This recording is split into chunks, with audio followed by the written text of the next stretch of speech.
The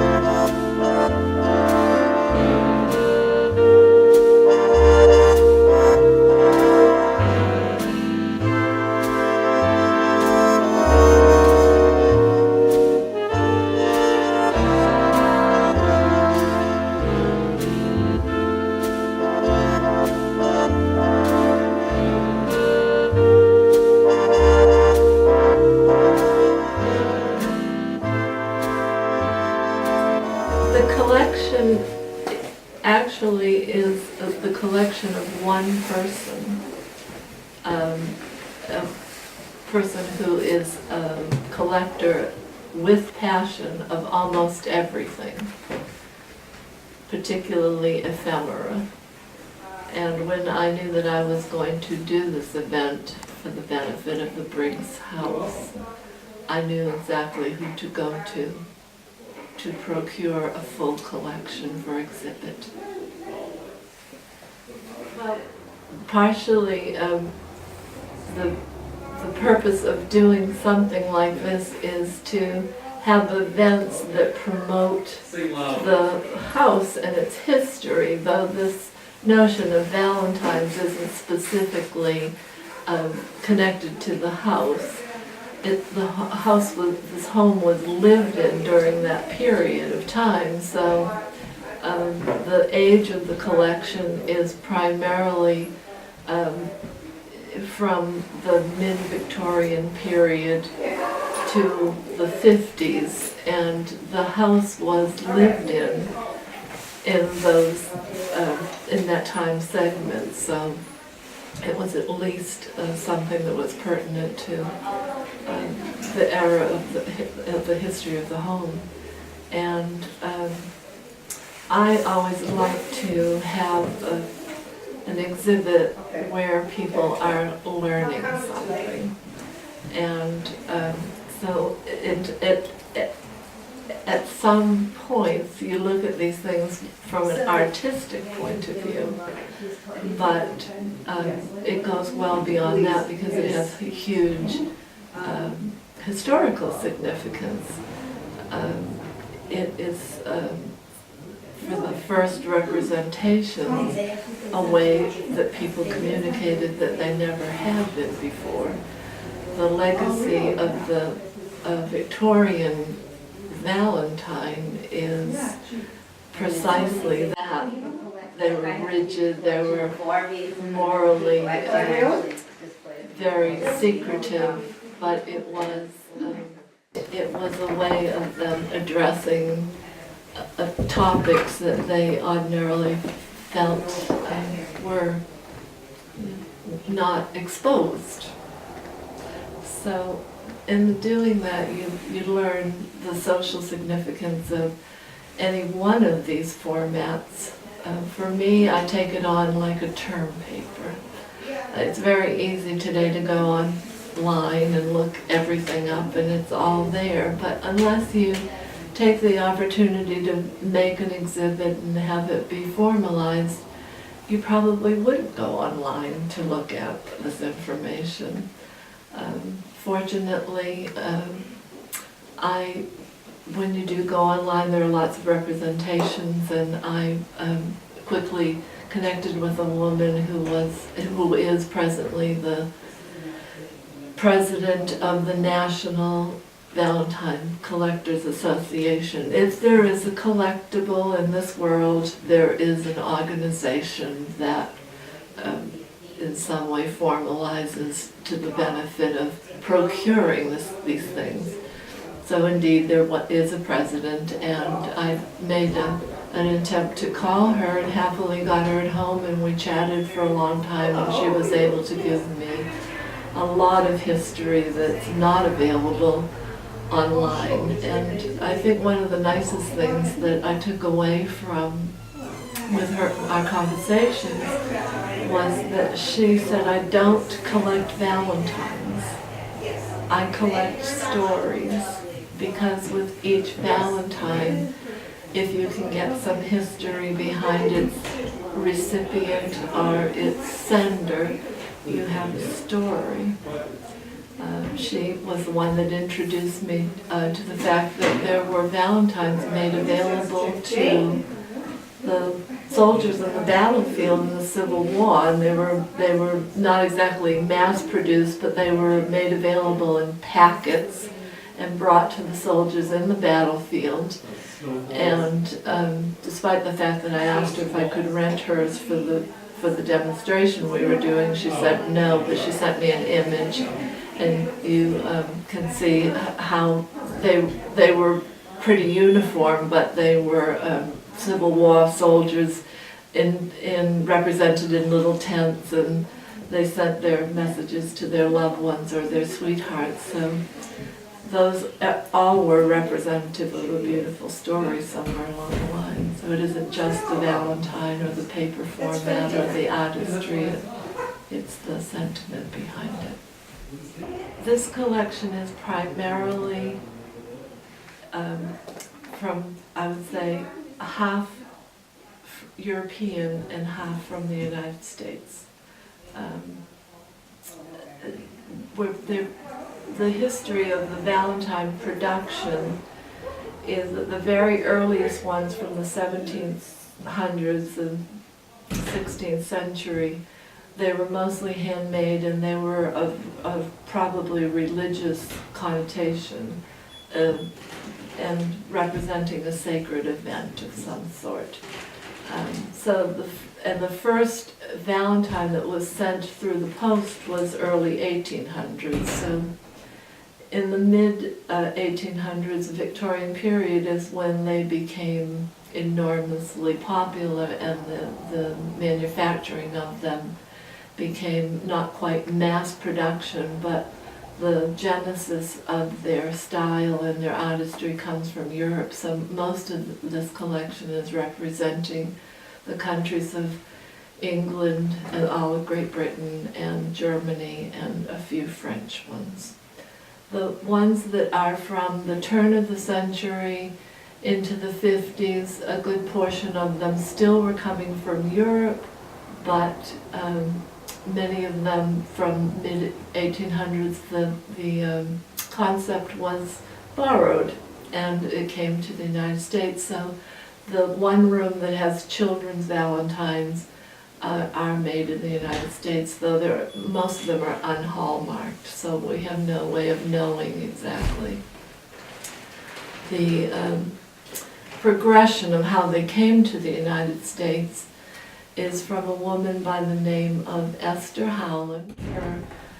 Her father or family had a printing business in Worcester, and she understood the significance of the business opportunity. And she also, from an artistic point of view, was taken, so she borrowed the notion that she was going to bring the Valentine card concept to the United States. And she is considered the mother of the American Valentine. And I did not have any representations of the Esther Howland Valentine that I'm aware of. Unfortunately, very few of these have hallmarks and ways that you can determine exactly who made them, at least the ones that I have in this collection.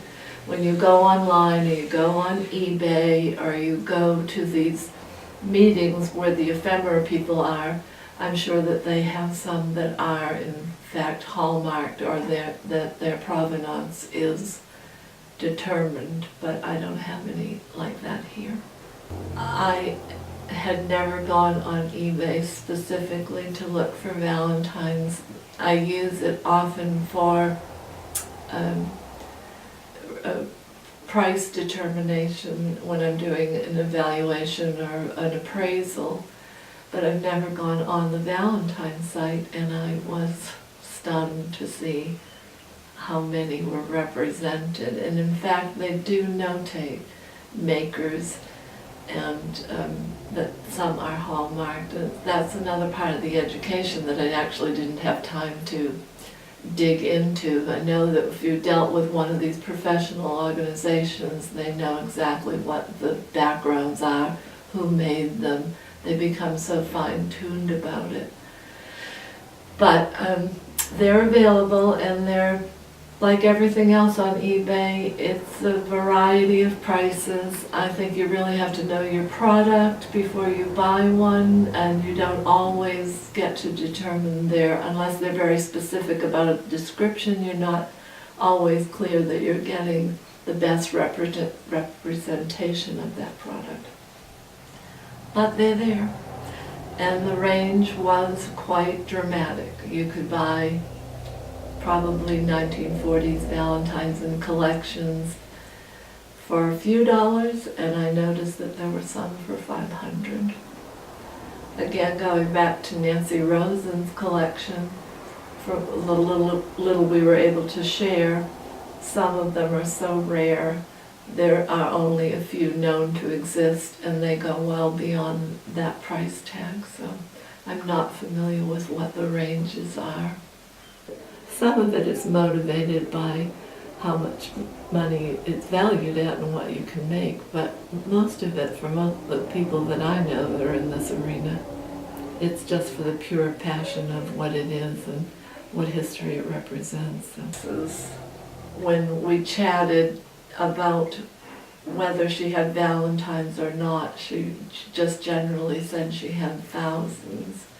When I saw them, I think that that would be an accurate number, but I don't know how many we took to this exhibit. When we were looking through them, at some point I had to stop her because I was just getting overwhelmed with the quantity and the magnitude of them. We tried to represent the different categories, and that's what I first started out doing when she was showing them to me, taking them out of her boxes, so that I could get a handle on what the different descriptions were before you set them in a time period or a historical period of history. So we did them according to categories, and I at some point took more than I needed just so I could have them in my possession for a short time. I would say that they were cataloged but informally, and probably as a result of this exhibit, because she did share with me that she has seldom put them into an exhibit such as this, so she was very pleased to offer it. But I would think as a result of this exhibit, she probably will reorganize them and put them according to the categories that we had divided them into. But before that, they were pretty much put away in ways that were acceptable for paper to be stored, with acid-free papers and envelopes and sleeves, but they were not categorized. So maybe I offered her that asset. Well, I hope that it was a learning experience for all of the people that came here. I think that it was, for me, a learning experience, and that anytime you do this sort of thing, that's what you would like the end result to be. So I hope we accomplished that. And doing it in the context of this lovely home is a perfect setting. I hope the people that not only did they enjoy the Valentines, but that they enjoyed the context in which they were shown. Bourne Society for Historic Preservation, and it is historical in nature, but it is separate from the Historical Society that's often represented in each town. They all have their own historical societies, but this is a separate endeavor. I primarily am involved in the clothing. There's not that we have a collection of vintage clothing, and we are in the process of organizing it in a curatorial fashion, and something that we had not done before. And there's a very close relationship between textile and paper.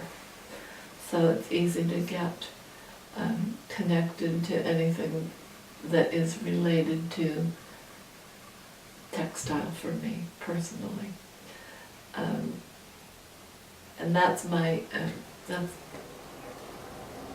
what my primary passion and interest is about, and it's my primary involvement in this historical setting. I was involved initially after it had been purchased by this group, and I came in to help them decide on historical colors, the re-representation of the decorative parts of it.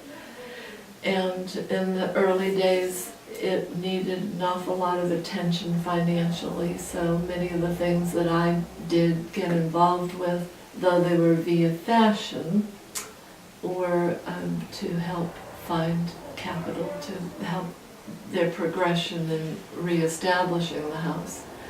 The endeavor was just a majestic effort on the women that were involved initially, men and women. And it's beautiful to see it come to this wonderful level of operation.